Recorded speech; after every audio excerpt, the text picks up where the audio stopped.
Vous avez déjà probablement tous déjà goûté du café et vous connaissez sûrement quelqu'un qui en boit beaucoup, peut-être même un peu trop. Je vais me payer une centaine de cafés, des espressos. Approchez-vous mes protoptères éthiopiens. Je vais vous montrer les conséquences si vous abusez du café pendant trop longtemps. On parlera par exemple d'un japonais qui est allé aux urgences 2 fois de suite à cause du café. On verra aussi des personnes qui n'ont quasiment rien avalé d'autre que du café pendant des mois. Et on finira même par des cas extrêmes avec de l'addiction, d'étranges records du monde et les plus grands buveurs de café de l'histoire. Et du coup, notre cobaye Gustave s'intéresse subitement au café. Alors il part au Brésil à la recherche des meilleurs grains de café. Puis il se rend en Éthiopie et il va même faire un tour au Vietnam. Et une fois rentré en France, il a très envie de partager ses découvertes sur un site web, logique. Mais bon, il s'y connaît pas du tout. Heureusement, il finit par trouver la solution parfaite grâce à Odoo. Et Odoo, c'est un logiciel de gestion tout en un qui permet de gérer toutes vos activités avec simplicité. Et parmi les applications, Gustave choisit l'application Site Web. Et c'est une appli puissante qui permet de créer un site web de manière rapide, simple et efficace. Tout est intuitif à utiliser, de toute façon vous le voyez là, pas besoin de compétences techniques, du coup pour réaliser un site très complet. Et là, regardez notre cher cobaye, il fait simplement glisser, déposer des blocs qui composent son site, et il peut les personnaliser. Bref, en quelques clics, il choisit les couleurs du texte, les polices d'écriture, il ajoute des photos, des vidéos, et il peut même profiter de Unsplash, qui est la bibliothèque libre de droit accessible depuis Odoo, pour insérer des photos. Et le mieux dans tout ça, c'est que ce cher cobaye Gustave n'a pas déboursé un seul centime. Ok. Parce que Odoo, qui est le sponsor de la vidéo, offre la première application gratuite à vie. Donc c'est parfait pour créer un site web gratuitement avec hébergement et support, bien entendu, en illimité. Et même votre nom de domaine personnalisé est gratuit pendant 1 an. Bref, si comme Gustave, vous voulez créer votre site facilement, vous pouvez checker le lien en description. Et quant à nous, je pense qu'il est grand temps de commencer notre expérience de surconsommation de café. Alors, je commence avec l'histoire d'un internaute anonyme. En fait, comme beaucoup de gens, il s'est mis à boire du café au boulot. Et très vite, il a adoré le boost de concentration qu'il ressent après chaque tasse. Et au fil des jours, il s'est aussi mis à en boire en dehors du boulot, pour dessiner, pour écrire, pour faire de la boxe. Résultat, après quelques semaines, il a réalisé qu'il en buvait beaucoup tous les jours. Et ça, c'est exactement ce qui est en train d'arriver à notre cobaye, Gustave, qui devait vivre ça aussi. Parce que, en effet, le café, il est recherché pour son effet stimulant, qui vient, du coup, directement de la caféine, qui est donc un composé chimique qui se trouve naturellement dans le café. Et une fois ingérée, la caféine, elle est rapidement distribuée dans tout l'organisme. Et sans rentrer dans les détails, la caféine va bloquer certaines hormones dans votre corps et favoriser la production d'autres hormones. Ce qui va en gros augmenter la concentration, l'attention et l'énergie de celui qui en boit, tout en réduisant temporairement la sensation de fatigue. Sauf que on verra quand même que la caféine peut aussi créer pas mal de petits problèmes qui seront de plus en plus graves. En attendant, un autre utilisateur de Reddit raconte que de son côté, le café lui donne instantanément envie d'aller aux toilettes. En fait, avant de boire sa tasse, il n'a aucune envie. Mais très vite, après avoir bu son café, il se précipite au WC. Alors parfois, c'est pour soulager sa vessie, classique, mais à d'autres moments, c'est un peu plus bizarre, c'est parce qu'il a une diarrhée fulgurante. Ça sort de moi comme de la lave. En fait, je sais pas si ça va vous étonner, mais le café et donc la caféine, ils sont connus pour ses effets. D'un côté, il y a le côté diurétique, donc ça augmente la production d'urine, donc vous avez envie de faire pipi plus souvent et de façon plus pressante, comme notre cobaye là qui se soulage. Mais vous risquez aussi d'être déshydraté si vous buvez trop de café et pas assez d'eau. D'un autre côté, la caféine, c'est un laxatif. Autrement dit, ça facilite et ça accélère votre digestion en seulement quelques minutes. Donc si vous en buvez trop, vous pouvez même avoir de la diarrhée. D'ailleurs, en parlant de boire trop de café, c'est le cas là aussi d'une internaute qui demande carrément de l'aide sur un forum. Depuis quelques semaines, j'y vais un peu fort sur le café. Minimum 7 tasses par jour, parfois ça peut aller jusqu'à 20. Et bizarrement, depuis, je me rends compte que j'ai de plus en plus de mal à me concentrer. Je suis beaucoup plus facilement fatiguée et j'ai beaucoup plus de maux de tête qu'avant. C'est comme si maintenant j'avais besoin de café pour être en forme. Serait-ce vraiment à cause de la caféine? Si oui, avez-vous une solution pour que ces effets secondaires s'arrêtent?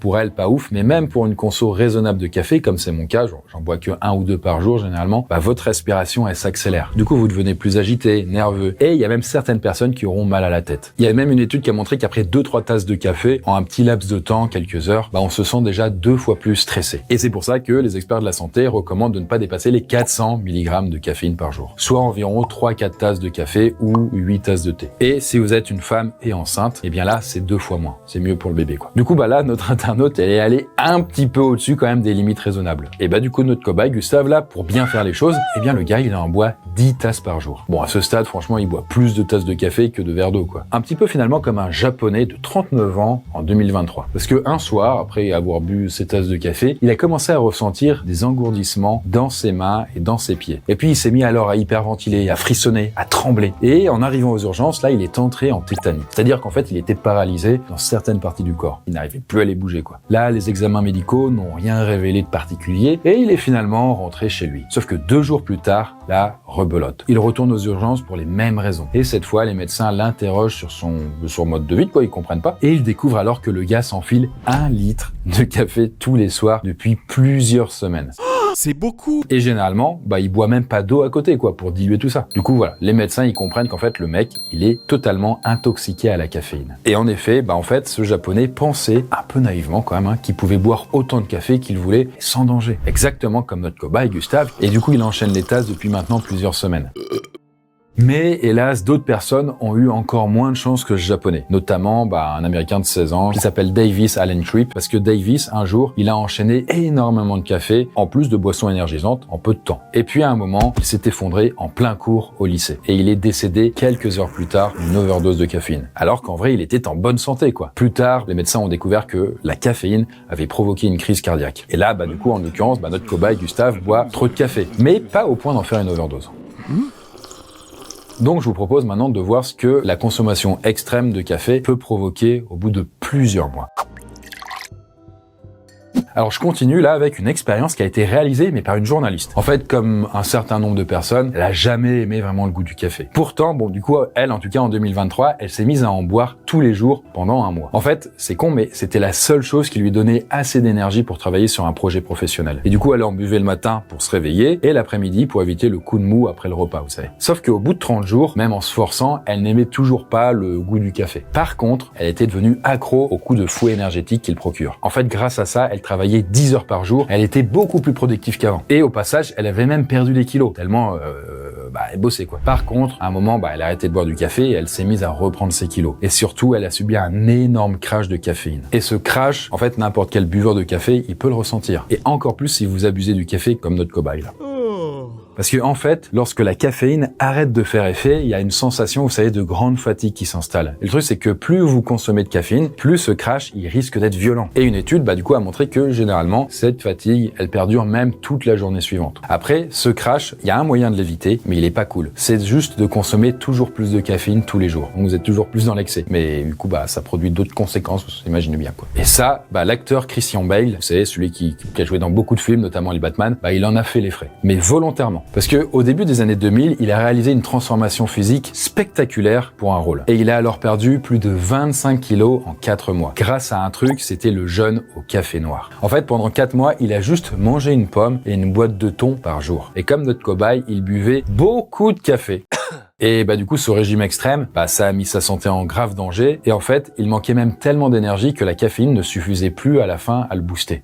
Quand on est si maigre qu'on peut à peine monter un escalier, on est comme un être de pure pensée. C'est comme si on abandonnait son corps. C'est l'état le plus zen que j'ai jamais connu. C'est une expérience surréaliste. Ma voix était étrangement paisible. De longues périodes de calme, de neutralité émotionnelle. Pas de montagne russe émotionnelle. C'est l'une des expériences les plus difficiles que j'ai jamais vécues. J'étais fatigué, épuisé et mentalement confus. Je me réveillais au milieu de la nuit avec l'impression que mon corps me trahissait. Alors, si ça vous intéresse, le film dans lequel il a joué en étant si maigre, c'est The Machinist. Alors, bien sûr, là, l'état de Christian Bale, ça venait de son niveau de famine, et pas de la surconsommation de café. Par contre, le café, il a quand même bien aidé à se mettre dans la peau de son personnage. En fait, dans The Machinist, il devait jouer un ouvrier qui souffre de graves troubles de sommeil, quelqu'un d'insomniaque. Et justement, le café, ça peut fortement perturber le sommeil. Du coup, en fait, si vous en buvez avant d'aller au lit, vous aurez du mal à vous endormir et votre sommeil sera moins réparateur. Autant dire que c'est en contre-productif, quoi. Mais cela dit, ça peut être utile si vous voulez rester éveillé ou même lutter contre la fatigue. Sachant qu'en moyenne, la caféine, ça agit sur votre organisme pendant 5 heures. Mais selon les personnes, ça peut varier entre 1h30 et 9 heures. Et parfois, le café, ça peut même provoquer des insomnies. Comme pour le personnage incarné par Christian Bale et même pour notre cobaye. Et autant le dire, l'insomnie, c'est l'un des pires problèmes pour les étudiants en onirologie dans l'université de Noisy. Même si, je dois l'avouer, le professeur Bale, il adore le café pomme. Bref, les régimes qui reposent sur le café, ils peuvent être dangereux pour la santé. Et y compris ceux des trends TikTok, notamment la coffee diet ou même le bulletproof coffee. Morning coffee.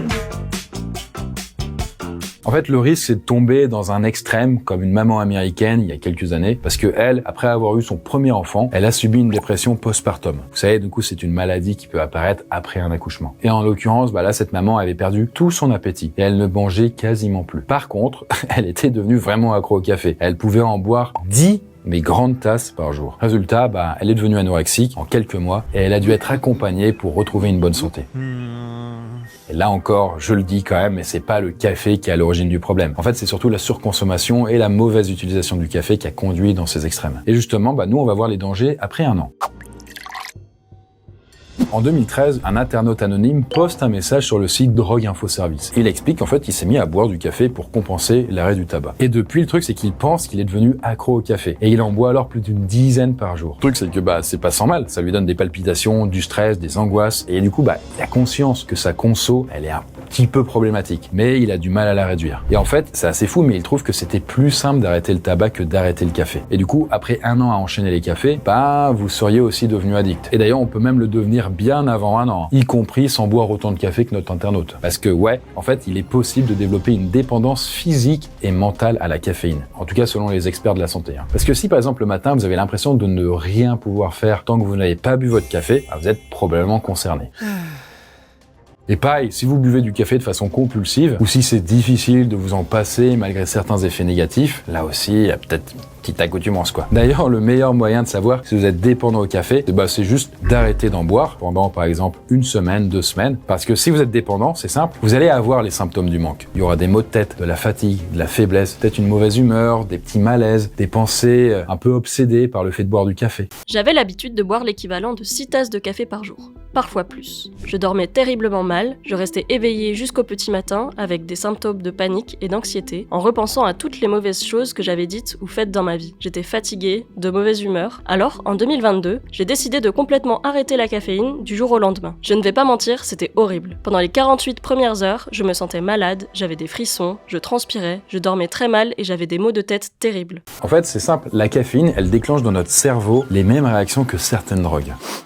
Heureusement, quand même, elle est beaucoup moins addictive. En fait, c'est quand même bien plus simple d'arrêter le café que d'arrêter la majorité des addictions. Par contre, la caféine, c'est quand même une drogue légale. Elle peut aussi provoquer de sacrés problèmes d'humeur et même des problèmes de santé mentale. Par exemple, sur un forum anglais, plusieurs internautes comparent leurs expériences. Et ils boivent tous beaucoup de café au quotidien. Mais en parallèle, ils se sentent assez anxieux et ils ont réalisé que c'est le café qui causait ou qui aggravait leur anxiété. En fait, pour certains, leur anxiété se déclenchait dès la 2e tasse de la journée. Du coup, depuis, ils ont réduit ou même arrêté leur consommation car ça nuisait vraiment à leur vie. Et banco, suite à ça, leur anxiété, elle a grandement diminué. Parce que en effet, l'excès de caféine peut entraîner de la nervosité, du stress ou même de l'anxiété. Et ça, c'est pas si rare, parce qu'environ 30% de la population adulte dépasse le seuil de caféine qui génère de l'anxiété. D'ailleurs, dans les cas les plus extrêmes, l'excès de caféine, ça peut favoriser des dépressions. Mais une consommation excessive de caféine peut aussi endommager certains de vos organes, notamment ce qu'on appelle les glandes surrénales et même le pancréas. Résultat, la sensation d'épuisement, elle peut s'aggraver et elle peut s'installer en permanence. Mais quand même, c'est pas tout noir. En fait, l'excès de café, il peut s'avérer bénéfique dans le cas absolument unique d'Angus Barbieri, qui est un jeune Écossais de 207 kilos. Du coup, à cause de son surpoids et même de son obésité morbide, plusieurs personnes doivent parfois le tirer ou même le pousser pour l'aider à franchir une porte. Autant dire que c'est un peu compliqué son quotidien. Et alors qu'il a 27 ans, il décide de perdre des kilos une bonne fois pour toutes. Et il va alors battre le record mondial du jeûne le plus long sans nourriture solide. Parce que pendant un peu plus d'1 an, il n'avale que du café, du thé et de l'eau gazeuse, mais aussi des vitamines ou même des levures pour ne pas mourir d'une carence alimentaire, Alors bien sûr, il est suivi très régulièrement par des médecins, parce que, autant vous le dire, ce genre de jeûne, il est hyper risqué. D'ailleurs, des gens sont déjà morts comme ça, donc ne le faites pas, même si vous avez des kilos en trop, donc voilà, allez voir quand même des médecins, Bref, après 382 jours sans manger, donc plus d'1 an, Angus atteint son poids idéal de 82 kilos. En gros, le gars, il vient de perdre 125 kilos à la surprise générale. Vous voyez le avant-après, c'est quand même extrêmement impressionnant, Mais bon, quand même, le défi d'Angus, il aurait pu, on va dire, tourner au fiasco. Parce que, en effet, la caféine, elle a tendance à augmenter votre tension artérielle et votre rythme cardiaque. Donc, en gros, ça fait que la pression du sang, elle augmente dans vos artères et votre cœur, il bat plus vite. Mais si vous en consommez trop, au fil du temps, votre cœur, il se fragilise et il se fatigue inutilement, quoi. Et ça fait que vous avez plus de risques d'avoir des maladies cardiaques, quoi. Mais là encore, on n'est pas tous égaux face aux maladies cardiaques. Certaines personnes en auront très vite alors que d'autres pas du tout. Mais pour notre dernière partie, il est temps de parler des pires dangers après 5 ans quand même à boire beaucoup trop de café. En 2022, c'est assez fou, mais il y a une médecin aux États-Unis, elle reçoit une femme qui n'a pas bu d'eau depuis plus de 5 ans. En fait, la femme, elle ne boit que du café et du soda caféiné. Et là, la médecin, elle remarque quand même des trucs bizarres. Déjà, cette femme a perdu toutes ses dents du bas et sa peau ressemble à de l'aluminium froissé. Et le pire, c'est qu'elle se plaint d'avoir toujours soif. En fait, selon elle, l'eau, elle a un goût dégoûtant, donc elle a pas envie d'en boire. Bon, finalement, la médecin réussit quand même à la convaincre de commencer à boire au moins une tasse d'eau par jour. Bon, là, on a quand même atteint des stades vraiment extrêmes. Parce que après 5 ans d'excès, le café, ça peut venir tacher vos dents ou même vous filer une mauvaise haleine.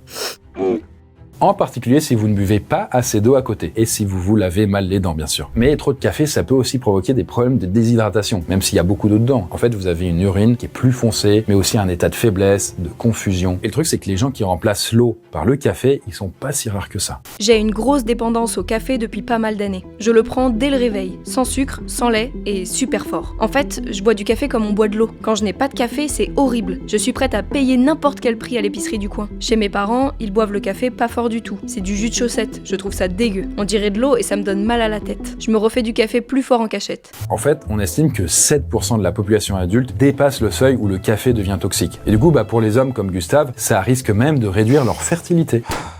En plus de ça, votre organisme, il absorbe bien moins le calcium à cause de cette dose toxique. Et donc sur le long terme, vos os seront plus fragiles. Vous risquez de vous péter les os si vous tombez ou des trucs comme ça.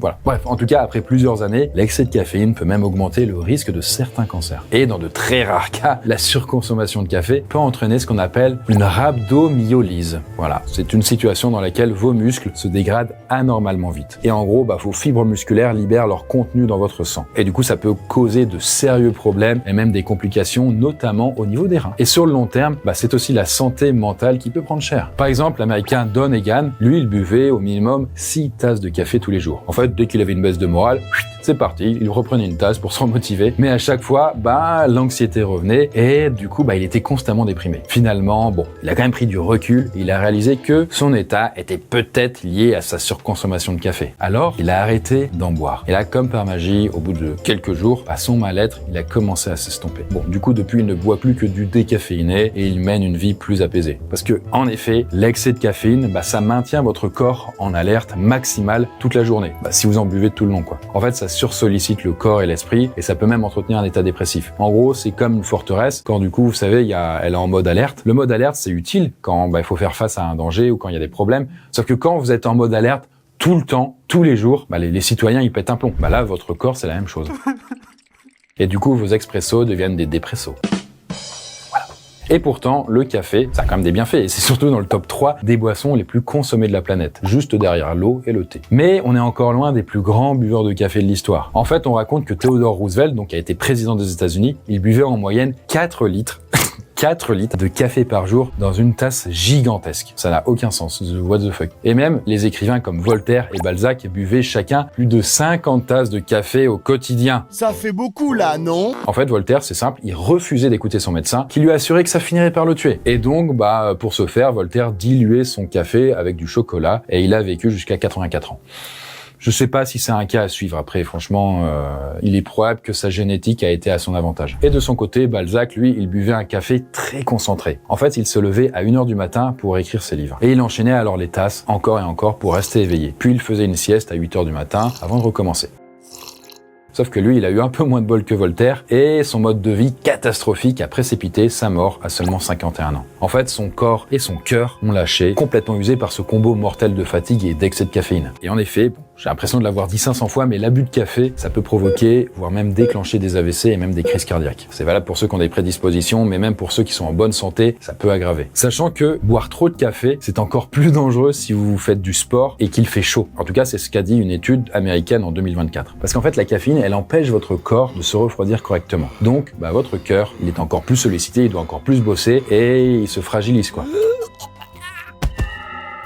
Bref, Au final, boire trop de café pendant des années, ça peut être très dangereux pour la santé. Après, bien sûr, ça dépend de la génétique, de l'âge, de la consommation ou non de tabac, d'alcool, de médicaments, de sel. Bref, il y a plein d'éléments en fait qui peuvent ou non jouer contre nous. Mais dans tous les cas, comme souvent, c'est la dose qui fait le poison.